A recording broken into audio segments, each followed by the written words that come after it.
কাশিয়ানীর মধুমতি পাড়ের জনপদ শঙ্করপাশা। কদিন আগেও নির্ভয়ে রাত্রি যাপন ছিল এই গ্রামের মানুষের, কিন্তু এখন কেবলই আতঙ্ক।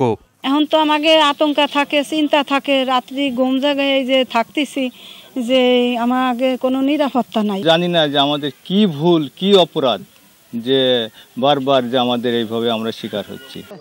ঘটনার সূত্রপাত মাসখানেক আগে। রাতের অন্ধকারে পুড়ে যায় এক ব্যবসায়ীর দোকান। শুরুতে বিষয়টি নিয়ে তেমন মাথা ঘামায়নি কেউ, কিন্তু একে একে ৬টি ঘর পুড়ে যাওয়ার ঘটনা ভাবিয়ে তুলছে গ্রামবাসীকে। আমার সর্বনাশ করছে, তার সাজা হোক আমি চাই, কিন্তু আমি তো খুঁজে পাচ্ছি না যে কে ধরালো বা কে।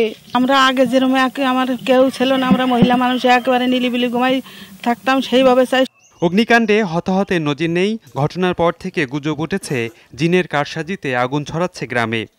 এটা বলা কওয়া করে যে কি জেনে আসি আগুন ধরায় নাকি। তাদের হয়তো মূল উদ্দেশ্য অন্যটা আছে, এইটাকে ডাইভার্ট করার জন্য এই ধরনের ইয়েতে মানুষ এইদিকে মনোযোগী হওয়ার পর তার অন্য কোনো পরিকল্পনা আছে বলে আমার ব্যক্তিগত ধারণা।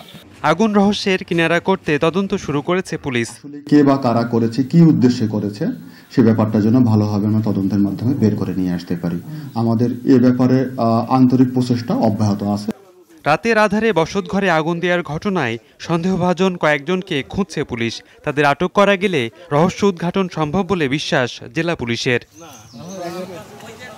রাকিব খান, যমুনা নিউজ।